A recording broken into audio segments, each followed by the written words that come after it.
이슈. 이슈. 예. 저희가 원래는 고현진 앵커와 같이 하던 건데 이렇게 본부장님하고 오랜만에 네. 또 이렇게 같이 진행을 하게 됐습니다. 우리가 마지막으로 본 게 GV60 때였나요? 아마 그때쯤일 거예요. 그쵸. 상당히 오래됐네요. 되게 오래간만에 네, 잘 지내셨죠? 예. 그래도 저도 엠트랜드 혼자서 진행하던 게 좀 있어가지고 보고 같이 있습니다. 계속 못하고 있었는데 네네네. 마침 저희가 이제 부산 국제 모토쇼에서 만나게 돼가지고 네네. 따로 왔다가 여기서 만나서 이슈를 모토쇼 현장에서 네네. 저희가 보내드릴 수 있게 됐습니다. 네네. 예. 저는 이제 좀 솔직히 걱정을 많이 했어요. 왜냐하면 네. 이번에 완성차 업체가 네. 굳이 말하자면 두 업체밖에 안 나온다. 그쵸, 그룹사 네. 두 개밖에 안 나온다라고 해서 좀 썰렁하면 어떡하나 이런 걱정을 많이 했거든요. 어떻게 보셨어요? 그러니까 사실 모터쇼를 오시는 대부분의 분들이 완성차를 보러 오세요. 그렇죠. 네, 완성차, 신차 네. 이런 쪽. 뭔가 부품업체도 있기는 하지만 결국에 완성차를 보러 오시는데 그런 부분에서 말씀드리자고 하면은 사실 좀 아쉬운 부분은 있죠. 그렇죠. 예. 근데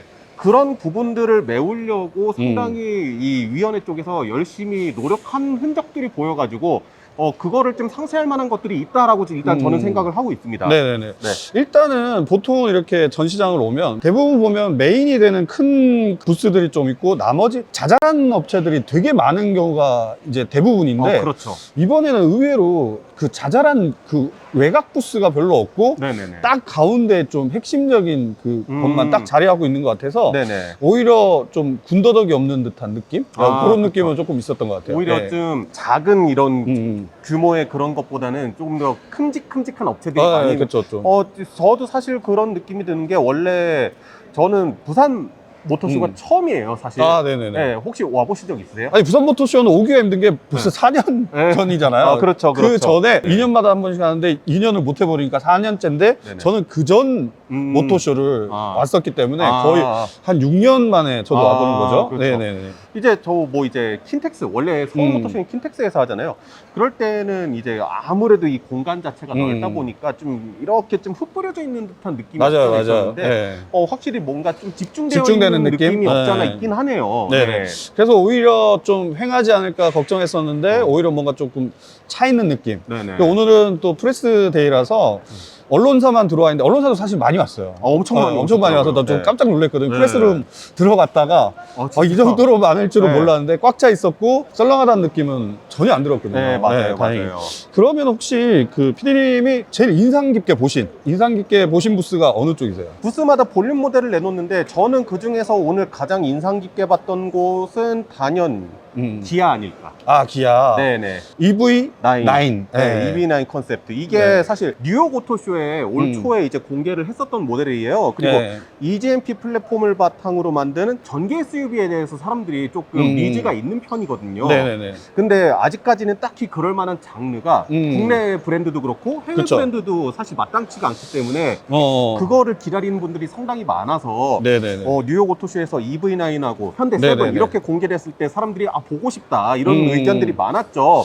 근데 이번에 딱 들어와가지고 두 네. 모델 다 공개가 되는 그런 현장이었어요. 근데 저는 사실 이제 이 EV9이 네. 좀 더 양산 차량에 가까운 느낌으로 나올 줄 알았는데 네네네. 예전에 공개됐던 게 거의 그대로 나온 것 같은 느낌이 좀 있어가지고 뉴욕 오토쇼 또 네. 그대로 갖다 놨더라고요. 그렇죠. 네. 그러니까 우리가 실제로 뭐 타보거나 네. 아니면 앉아보거나 이게 될 줄 알았는데 사실 이렇게 쇼윈도처럼 그렇죠, 이렇게 그렇죠. 돼 있어서 네.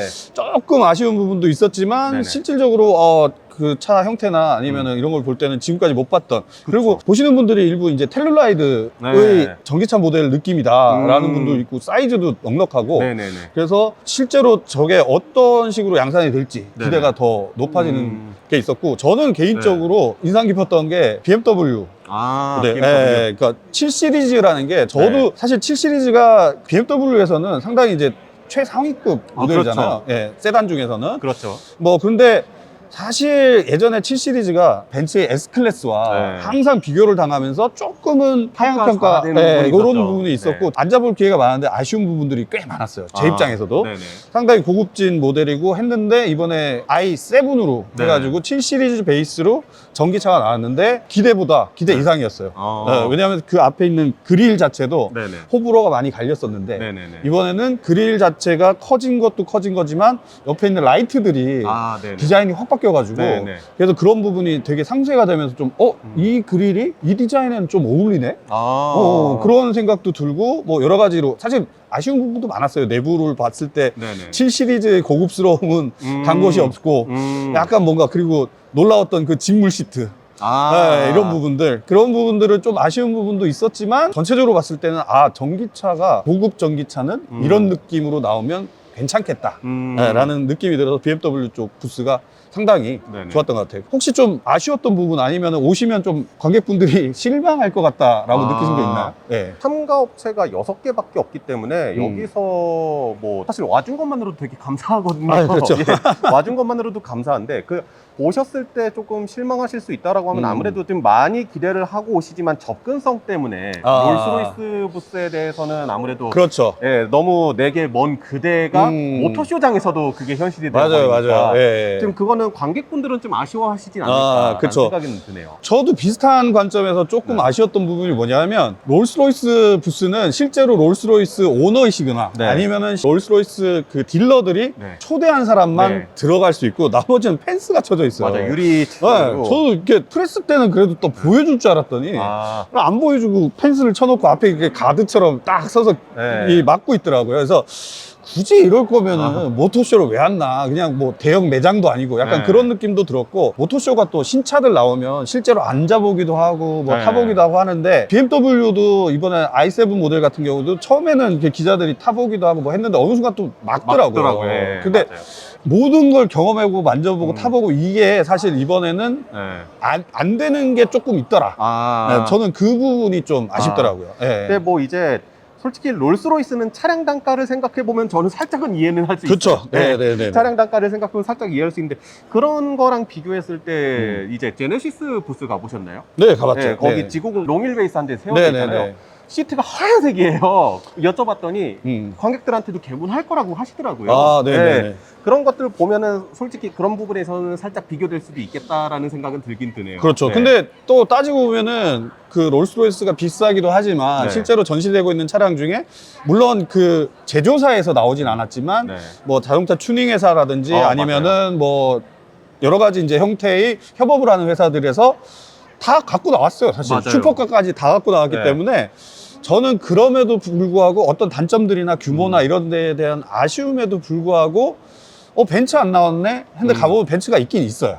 어쨌든 있죠. 있긴 있죠. 있죠. 벤츠에서 안 갖고 왔다 네. 뿐이지. 뭐 슈퍼카도 있고 람보르기니도 있고 뭐 다 있어요. 네네. 있어서 사실 보는 사람 입장, 뭐 산업적인 측면에서나 뭐 여러 가지로는 좀 아쉬운 부분이 있을 수 있겠지만 일반 관객들 분들이 좀 가벼운 마음으로 그렇죠. 즐기기에는 오히려 또 괜찮지 않나. 저는 사실 참가 업체보다 미참가 업체 중에서 약간 좀 괘씸하다라고 생각이 드는 곳은 부산이 텃밭인 르노코리아는 대체 왜 안 나왔나. 그러게요.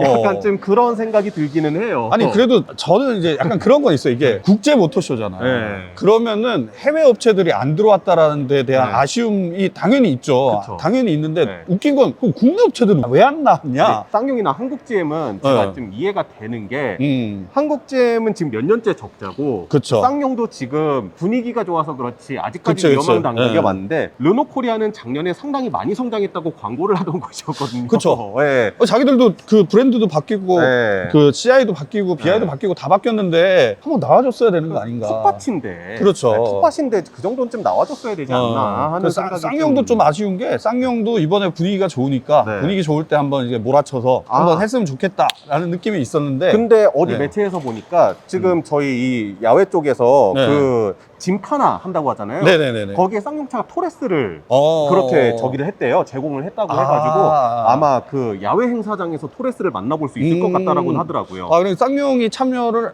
아예 안 한 건 아니다. 네, 부스만 안 차렸다 뿐이지 그쵸. 어쨌든 토레스를 좀 접할 수 있는 기회는 만들어진 맞아, 것 맞아. 같더라고요. 부스 차리고 쇼 진행하는 게 돈이 많이 들거든요. 부스 비용이 상당히 많이 엄청나게 많이 들죠. 저도 몇 번 이렇게 전시들 참가해 보면 부스 비용이 생각하시는 것보다 훨씬 많이 들고 자동차는 더하죠. 아, 그렇죠. 자동차는 더. 다른 어떤 전시보다 아마 모토쇼가 가장 비싼 전시 네. 중에 하나일 텐데 어쨌든 여러 브랜드 차를 볼 수는 있고 네. 쌍용 투러스도 볼 수 있다고 하니까 네. 오시는 분들은 뭐 어느 정도는 만족하지 않을까. 근데 이제 모토쇼 자체가 모토쇼라는 산업 자체가 거의 죽어간다라는 얘기도 있어요. 아, 그렇죠. 예전에는 모토쇼에서 신차 공개 뭐 이제 마케팅의 시작 뭐 이런 게 있었는데 네네. 창구가 되게 많아졌잖아요. 그렇죠. 이제는. 특히나 뭐 유튜브 우리가 하고 있는 유튜브나 그렇죠, 이런 걸 그렇죠. 통해서 네네. 하다 보니까 아 굳이 모토쇼를 가야 되냐 약간 이런 부분도 조금 있는 것 같긴 한데 그래도 저는 와보니까 와보길 잘했다라는 생각이 들더라고요. 네네네. 그러니까 여러 단점에도 불구하고 아 모토쇼를 권하시겠어요? 피디님? 저는 권할 것 같은 게요. 이번 부산 모터쇼가 참가업체가 적어졌기 때문에 오히려 뭔가 좀 과도기적으로 변하는 그런 느낌도 저는 있다고 생각을 하거든요. 예. 서울 모터쇼를 생각을 해보면은 부스 내 행사 말고는 없었어요, 거의. 그렇죠. 야외에 예. 뭐가 없었던 경우가 많은데 이번에는 이제 이 위원회 측에서도 참여하는 업체가 적고 이러다 보니까 뭔가를 더 해야 되겠다라고 생각해서 이제 짐카나 쪽도 섭외를 하고 그렇죠. 예. 오프로드도 섭외를 하고 그런 식으로 해서 저희가 전에 한번 갔었던 그 튜닝카 페스티벌 있잖아요. 그렇죠. 거기도 부대 행사가 많았죠. 네, 재밌고. 네, 약간 그런 행사 쪽하고 좀 합쳐진 느낌이 드니까 네네네.